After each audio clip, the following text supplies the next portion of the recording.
Hi hello friends, എല്ലാ കൂട്ടുകാർക്കും മൗനരാഗം സീരിയലിലെ ഇന്നത്തെ നല്ലൊരു എപ്പിസോഡിലേക്ക് തന്നെ സ്വാഗതം കേട്ടോ. ചാനൽ ആദ്യമായിട്ടാണ് കാണുന്നുണ്ടെങ്കിൽ ഒന്ന് സബ്സ്ക്രൈബ് ചെയ്ത് ലൈക്ക് ചെയ്ത് സപ്പോർട്ട് ചെയ്യണേ. അങ്ങനെ ഇന്നത്തെ എപ്പിസോഡ് തുടങ്ങുമ്പോൾ തന്നെ കാണിക്കേണ്ടത് നമ്മുടെ കാർത്തികേനെയും പ്രകാശിനെയാണ്. പ്രകാശം പറയുന്നുണ്ട്, എടി ഞാൻ കിരണിനെ വിളിച്ചിരുന്നു, കിരൺ പിന്നെ വിളിക്കാന്ന് പറഞ്ഞിട്ട് ഇതുവരെ വിളിച്ചില്ല. കല്യാണിനെ വിളിച്ചിട്ടാണെങ്കിൽ ഫോൺ എടുക്കുന്നില്ല. അച്ഛാ, അവൾ എന്നെ വിളിച്ചിരുന്നു. അപ്പൊ അവള് പറഞ്ഞു വർക്ക് സൈറ്റിൽ കുറച്ച് തിരക്കാണ്, അതുകൊണ്ടാ വിളിക്കാൻ പറ്റാത്തെന്ന് പറഞ്ഞു. ആണോ, നിന്നെ വിളിച്ചോ? അതെ ചാ, അവള് ഫോൺ ഓൺ ആക്കിയപ്പോഴാണ് എന്നെ വിളിച്ചത്. എന്റെ മിസ് കോള് കണ്ടിരുന്നു, അതുകൊണ്ടാ വിളിച്ചത്. അച്ഛനോട് പിന്നെ വിളിക്കാന്ന് പറഞ്ഞിരുന്നു, എന്നാലും അവൾ എന്താ എന്നെ വിളിക്കാത്തത്? കിരൺ ആണെങ്കിൽ പിന്നെ വിളിച്ചതുമില്ല. നീയും നിന്റെ അമ്മയ്ക്ക് എന്തോ മറച്ചു വെക്കുന്ന പോലെ എനിക്ക് തോന്നുവാണ്. എനിക്ക് എന്തെങ്കിലും സംഭവിക്കുമെന്ന് വെച്ചിട്ട് നിങ്ങൾ ഇതിൽ മറച്ചു വെക്കുന്നുണ്ടോ എന്ന് പ്രകാശ് ചോദിക്കുമ്പോ കാർത്തിക പറയണ്ട, ഇല്ല അച്ഛാ, ഒന്നുമില്ല, അല്ല അച്ഛന്റെ തോന്നലാണ്, എന്ത് മറച്ചു വെക്കാനാ? അപ്പോ കല്യാണി വിളിച്ചില്ലല്ലേ, കല്യാണി വരില്ലല്ലേ ഇന്ന്, അതോടെ നമ്മൾ ഇന്ന് പുറത്തു പോയിട്ട് ഭക്ഷണം കഴിക്കാന്നൊക്കെ വിചാരിച്ചതൊക്കെ ക്യാൻസൽ ചെയ്യാലേ. അയ്യോ അച്ഛ, കല്യാണി വന്നില്ലെങ്കിൽ എന്താ, ദിലീപേട്ടനോട് വരാൻ പറയാനേ, ദിലീപേട്ടനും ഞാനും അച്ഛനും കൂടി പോവാം എന്ന് പറയുമ്പോഴേക്കും പ്രകാശിനി പറയണ്ട്, ഓ അപ്പൊ കല്യാണി വരില്ലല്ലേ?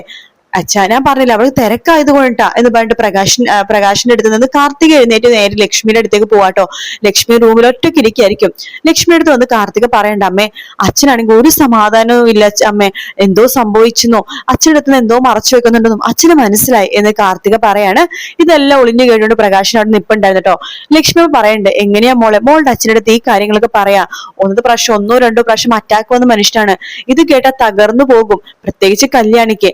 ഞാൻ പോലും ഐസിയു കിടക്കുന്ന കല്യാണിനെ കാണാൻ പോകുന്നത്, ആ കിടക്കുന്ന ആ ഒരു ഇത് എനിക്ക് കാണാൻ പറ്റാത്തത് കൊണ്ടാണ് ഞാൻ പോലും പോവാത്തത്. പിന്നെ മോളുടെ അച്ഛൻ എങ്ങനെ സഹിക്കും എന്ന് ചോദിക്കാണ്. ഇത് കേട്ട് പ്രകാശിനാകെ ഷോക്കാവാണ്. കാർത്തിക പറയണ്ട, അതേ അമ്മേ, അതുകൊണ്ടാണ് ഞാൻ അച്ഛനടുത്ത് ഒന്നും പറയാത്തത്. പക്ഷെ അച്ഛന് ഭയങ്കര സംശയമുണ്ട്, കല്യാണി ഈ ഒരു അവസ്ഥയിൽ കിടക്കുന്നത് അച്ഛൻ എങ്ങനെ സഹിക്കും, അവൾ ഐസിയുല് കിടക്കാണല്ലോ എന്നിങ്ങനെ പറഞ്ഞുകൊണ്ടിരിക്കുക പ്രകാശിനകത്തേക്ക് കയറി വരുവാണ്.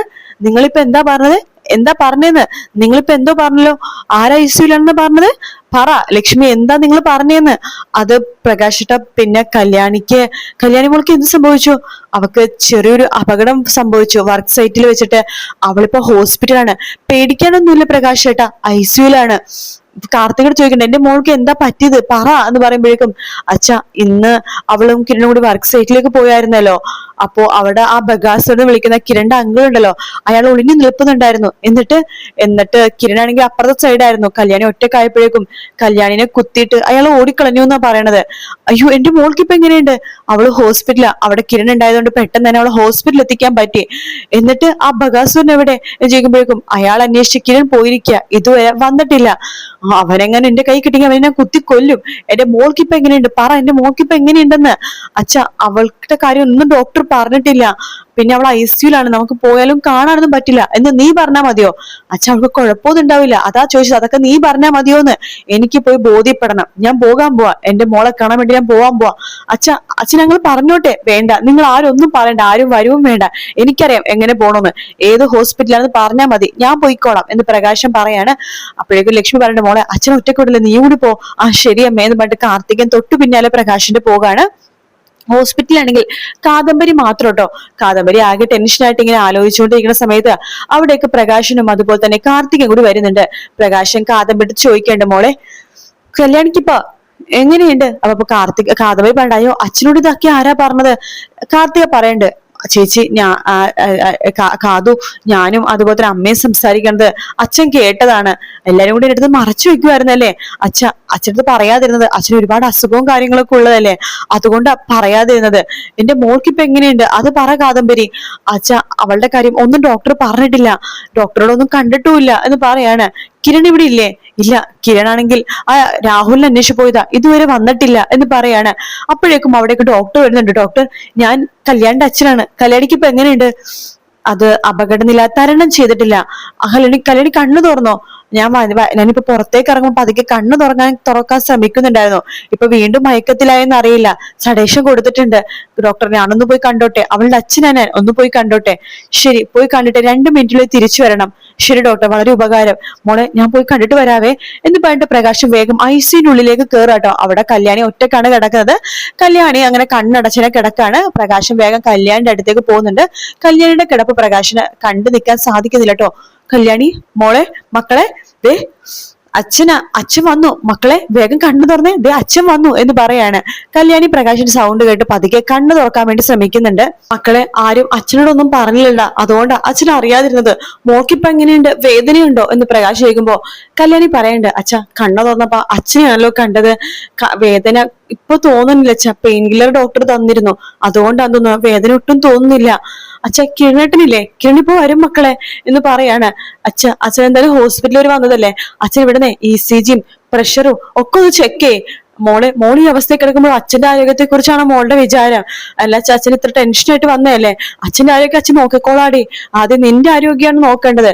നീ ഈ അവസ്ഥയിൽ കിടക്കുമ്പോൾ അച്ഛൻ നന്നായിട്ടിരിക്കണമെന്നാണല്ലോ മോളെ നീ വിചാരിക്കണത് എന്നൊക്കെ പറഞ്ഞിട്ട് പ്രകാശൻ ഇങ്ങനെ പറഞ്ഞുകൊണ്ടിരിക്കെ തന്നെ അവിടേക്ക് സിസ്റ്റർ വരുന്നുണ്ട്. അതെ, പേഷ്യന്റ് അടുത്ത് അധികം ഇങ്ങനെ നിൽക്കാൻ പാടില്ല, 5 മിനിറ്റ് ആയിപ്പോ, അതുകൊണ്ട് നിങ്ങൾ പുറത്തു പോ. ഞാൻ ഡോക്ടറെ അടുത്ത് ചോദിച്ചിട്ടാ വന്നത്, എന്നോട് ഡോക്ടർ പറഞ്ഞിരുന്നു, പക്ഷേ ഇൻഫെക്ഷൻ കയറും, അതുകൊണ്ടാ.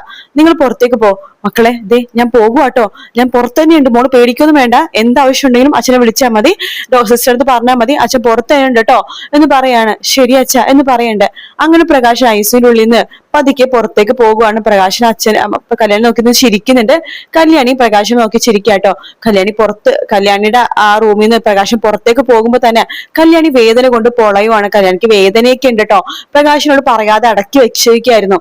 അതിനുശേഷം കല്യാണിനെ കണ്ടോ അച്ഛ എന്ന് കാദംബരി കാർത്തിക ചോദിക്കുമ്പോ കണ്ടു മക്കളെ, അവൾ പതുക്കെ കണ്ണു തുറന്നിട്ടുണ്ട്.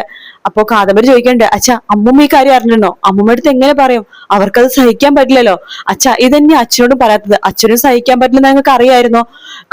എല്ലാത്തിനും കാരണം അവനാ, ആ ബകാസുരൻ. അവനെ ജയിലിൽ നിന്ന് ഇറങ്ങിയപ്പോ തന്നെ വെട്ടിക്കൊല്ലണമായിരുന്നു. വെട്ടിക്കൊല്ലാൻ വേണ്ടിട്ട് കിരൺ സാർ പോയിട്ടുണ്ടല്ലോ. പിന്നെ ജയിലിൽ ഒരുത്തിനും കൂടി കിടക്കണ്ട്, വിക്രം. അവൻ പുറത്തു പോകുമ്പോ അച്ഛന് പറയണ പോലെ ചെയ്താൽ മതി. എന്റെ പെമ്മക്കളെ ദ്രോഹിക്കാൻ നോക്കിയ അവനെ ഞാൻ ഇല്ലാതാക്കും എന്നൊക്കെ പ്രകാശം പറയാണ്.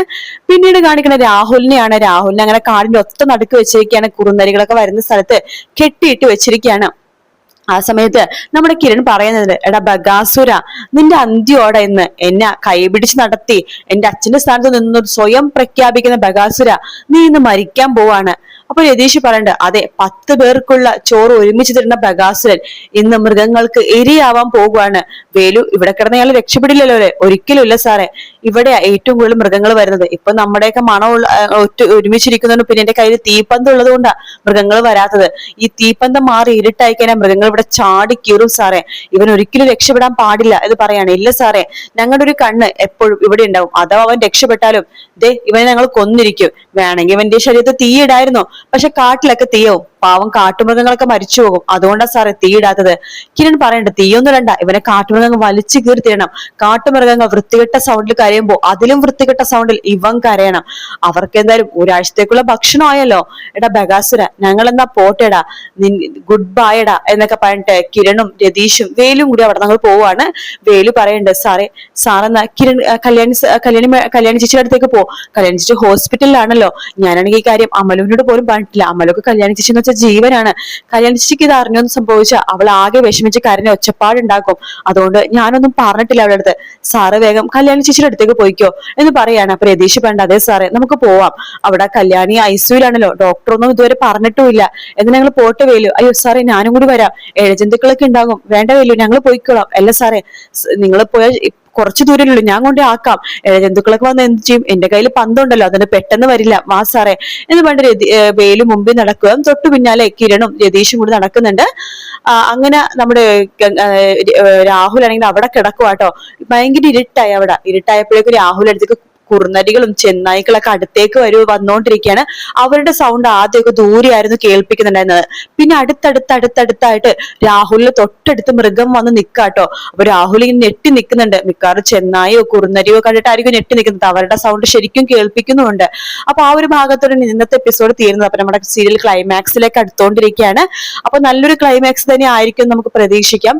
വീഡിയോ ഇഷ്ടപ്പെട്ടാൽ ലൈക്ക് ചെയ്യുക, സബ്സ്ക്രൈബ് ചെയ്യുക, കമന്റ് ചെയ്യുക. മറ്റൊരു വീഡിയോ കാണാം. Take care, bye bye.